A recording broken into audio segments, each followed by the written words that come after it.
बाबू ने बहुत अच्छा से समझिएगा। आज 5 सितंबर का दिन है। किनका दिन है? 5 सितंबर का।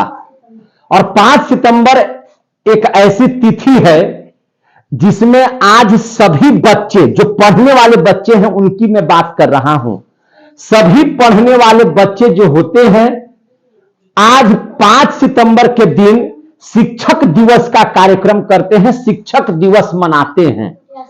शिक्षक दिवस का मतलब क्या है? उस दिन पढ़ाने वाले गुरुओं को हम लोग क्या करते हैं? आरती उतारते हैं। हम लोग पढ़ाने वाले गुरुओं को क्या करते हैं? प्रणाम करते हैं। हम लोग पढ़ाने वाले गुरुओं को सम्मान करते हैं। सम्मान के तौर पर कोई बच्चा पेन देता है, कोई बच्चा डायरी देता है, कोई बच्चा अंग वस्त्र देता है। ये सब प्रक्रियाएं सम्मान में हम लोग करते हैं कि नहीं करते हैं? अब देख लीजिए 5 सितंबर को शिक्षक दिवस क्यों मनाया जाता है? सबसे पहले हम लोगों को इस बात को बहुत अच्छा से समझना है। सबसे पहले हम आपको आज 5 सितंबर के दिन आप सभी आए हुए बच्चों को, आए हुए शिक्षकों को, आए हुए रसोइयों को, आए हुए स्कूल के सभी स्टाफ को बहुत बहुत हार्दिक स्वागत और हार्दिक अभिनंदन करते हैं। तो जोरदार ताली बजाना चाहिए। आप लोग समझ ही नहीं पाते हैं कि कब ताली बजाना है, कब ताली। बात मेरी समझ में आ रही है आप लोगों को? अब समझ लीजिए। आज देखिए एक यहां पे फोटो लगा हुआ है ना? ये किनका फोटो है? आज हम लोग इनकी पूजा क्यों करें और आखिर वे कौन थे जिनकी वजह से पूरे समाज में शिक्षकों को आज सम्मानित किया जाता है? आज इनके बारे में हम लोग बहुत अच्छे से जानेंगे और इनकी तब हम लोग पूजा करेंगे। किसी के बारे में जानेंगे तब ना पूजा करेंगे। हम लोग जानबे नहीं करेंगे तो पूजा कैसे करेंगे? कर पाएंगे? तो आप बात पहले समझ लीजिए कि देखिए ये जो फिगर रखा हुआ है यह एक ऐसे शख्स की, माने यह एक ऐसे शख्स की फोटो यहां पर लगा हुआ है जिसने पूरे भारत को शिक्षा के क्षेत्र में जो एक नई मुकाम हासिल करवाया। आज पूरा देश ऐसे शिक्षक को सम्मानित करेगा जिनका नाम है डॉक्टर सर्वपल्ली राधाकृष्णन।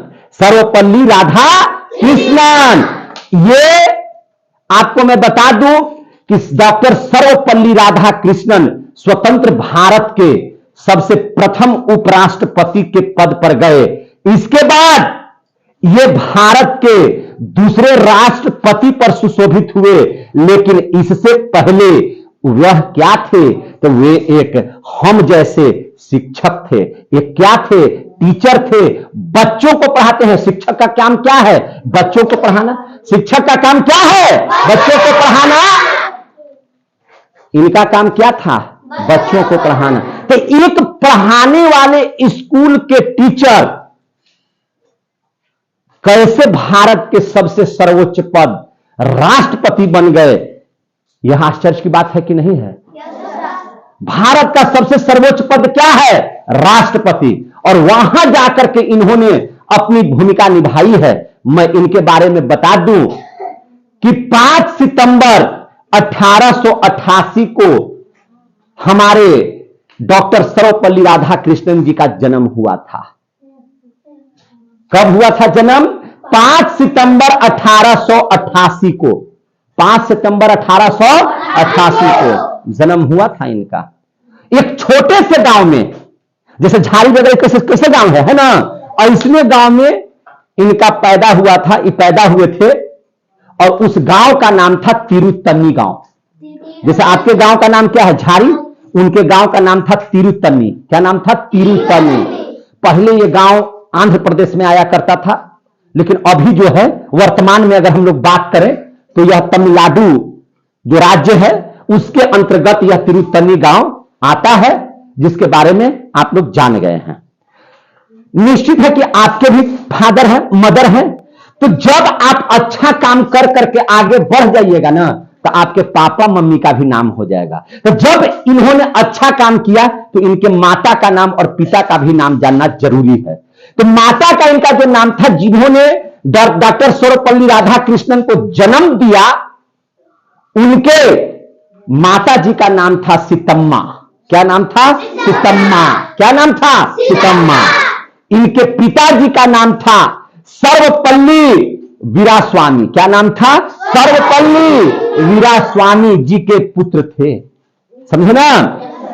और ये जो है जब गांव के स्कूलों में पढ़ना शुरू किया, ब्राह्मण परिवार से आते थे, गरीब थे, लेकिन पढ़ने में क्या थे? तेज थे। पढ़ने में क्या थे? तेज थे। ये गुरु जी की बात बहुत अच्छा से सुनते थे और सुन करके उस बात को याद कर लेते थे। ये प्रतिभा थी इनमें।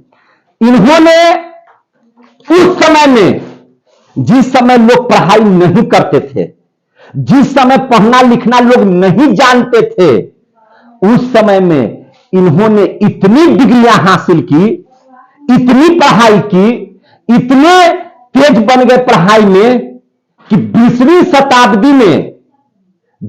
शताब्दी में भारत के सबसे ज्यादा पढ़े लिखे लोगों में, सबसे ज्यादा विद्वानों की श्रेणी में अगर किसी व्यक्ति का नाम आता है तो वह व्यक्ति थे डॉक्टर सर्वपल्ली राधा कृष्णन।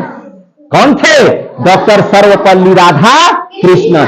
20वीं शताब्दी के सबसे, भारत के सबसे महान व्यक्ति, सबसे विद्वान व्यक्ति के तौर पर ये थे। बात समझ आ रही है? ये डॉक्टर सर्वपल्ली राधा कृष्णन जी के विद्वानता की वजह से इनको स्कूलों के शिक्षक के पद पर बहाल किया गया और जिस कॉलेज से इन्होंने एमए की डिग्री प्राप्त की, उसी यूनिवर्सिटी में, उसी कॉलेज में, उसी यूनिवर्सिटी में ये सबसे बड़े पद पर गए, जिस पद का नाम होता है कुलपति। क्या नाम होता है? कुलपति। कुलपति भी बने। साथ ही जवाहरलाल नेहरू ने कहा कि आपके जैसा विद्वान भारत में नहीं है, आप सोवियत रूस में राजदूत बन करके अपने कार्य को पूरा कीजिए। समझे ना? इन्होंने जवाहरलाल नेहरू की बात मान करके, जबकि यह किसी भी पार्टी के नहीं थे, और एक शिक्षक कभी भी किसी का पार्टी में नहीं होता है।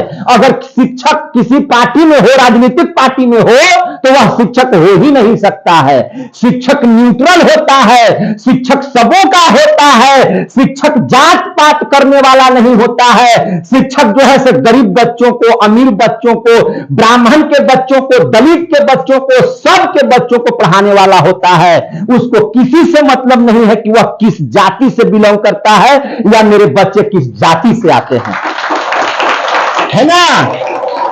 ध्यान दीजिए।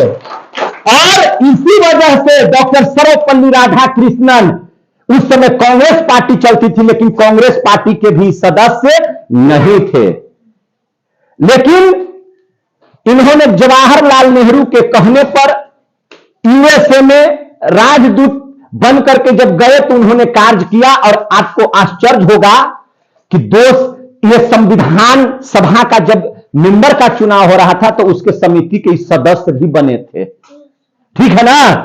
उस समय दो विद्वान थे, एक थे डॉक्टर भीमराव अंबेडकर जी और एक थे डॉक्टर सर्वपल्ली राधा कृष्णन जी। ठीक है ना?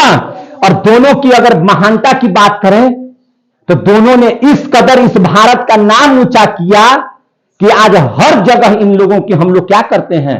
पूजा करते हैं।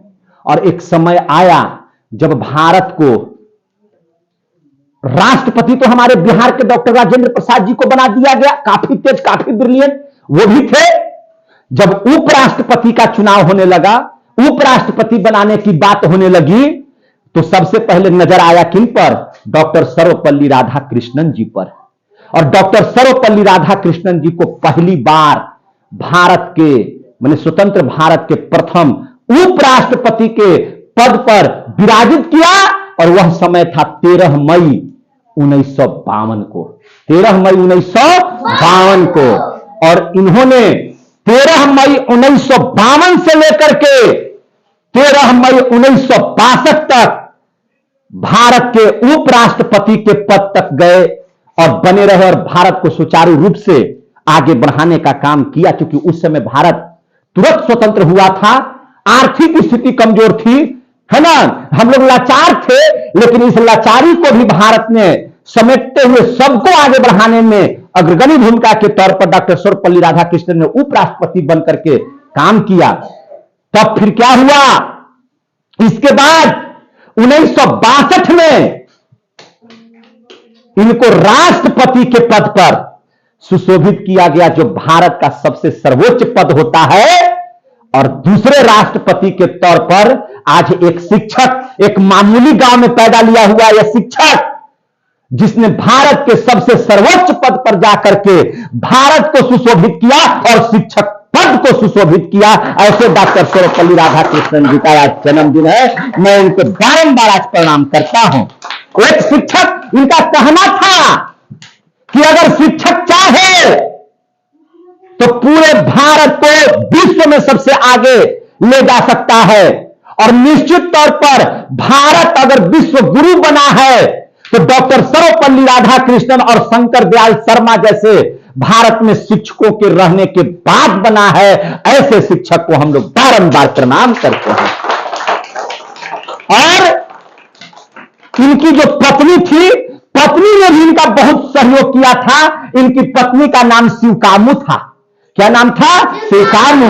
और इनके 5 बेटी और 1 बेटा हुआ इनका। कितनी बेटियां हुई? 5 बेटी और 1 बेटा। इनके बेटे का नाम सर्वपल्ली गोपाल था। क्या नाम था? सर्वपल्ली गोपाल। ये जो सर्वपल्ली जो देखते हैं हम लोग, इनके पिताजी के भी नाम में सर्वपल्ली, इनके भी नाम में सर्वपल्ली, इनके बेटे के भी नाम में सर्वपल्ली। तो अभी धीरज सर ने बताया कि सर्वपल्ली जो है पहले इनके गांव का नाम था, जहां इन्होंने, इनके पैतृक लोग रहा करते थे, लेकिन किसी कारण बस वहां से हट करके फिर से ये तिरुतनी गांव में जाकर के बसा।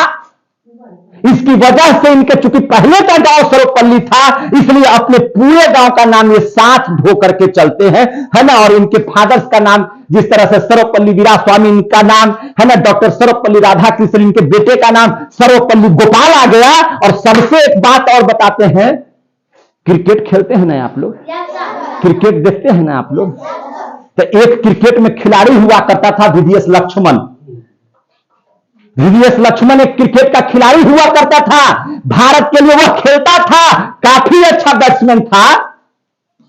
वह वीवीएस लक्ष्मण भी इनके खानदान से बिलोंग करता है, इन्हीं के खानदान से बिलोंग करता है कि नहीं? तो ऐसे शिक्षक जिसने पूरे भारत में पूरे शिक्षकों को सम्मान दिया।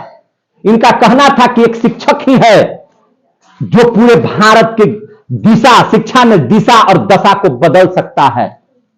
और किसी भी साम्राज्य को अगर आगे बढ़ाना हो तो उसको वहां के शिक्षकों से मदद लेने की जरूरत है। और शिक्षकों को इतना भुगतान होना चाहिए ताकि वह बच्चों के पढ़ाई के सिवा कोई दूसरा काम न करे। ऐसे महान, ऐसे हमारे जो शिक्षक समाज को बिलोंग किया, इनसे पूछा गया था कि आपको राष्ट्रपति, उपराष्ट्रपति या शिक्षक, तीनों में से कौन सा चीज कहने पर आपको ज्यादा अच्छा लगता है या ज्यादा आपको सुशोभित होता है? इन्होंने कहा कि अगर मुझे शिक्षक कहकर के संबोधित कोई करे तो यह मेरे लिए सौभाग्य की बात है, यह मेरे लिए सम्मान की बात है। समझ गए? यानी कि 13 मई 1962 में यह दूसरे राष्ट्रपति के तौर पर भारत को अपना महत्वपूर्ण योगदान दिया। और जब 67 का समय आया कि अपने कार्यकाल को पूरा कर लिए, तो इन्होंने गणतंत्र दिवस के शुभ अवसर पर यह घोषणा की कि अब मुझे राष्ट्रपति पद से मुक्ति दिया जाए। अब मैं आराम करना चाहता हूं। बीमारी की वजह से 1975 में हार्ट अटैक की वजह से इनकी मृत्यु हो जाती है और ये दुनिया को छोड़ करके, अलविदा कह करके हम लोगों से दूर चले जाते हैं। लेकिन इनके कर्म इतने महान थे कि दूर जाते हुए भी आज हम लोग हर 5 सितंबर जैसे ही आता है, सभी बच्चे इनकी वजह से अपने पढ़ाने वाले शिक्षकों को सम्मान देते हैं। आज इन्हीं का दिन है। तो हम चाहते हैं कि आज है इनकी तैयारी में हम लोग जो है से इनकी आरती मंगल कामना सारा चीज कर लेना। आप वीडियो को स्टॉप कर दीजिए।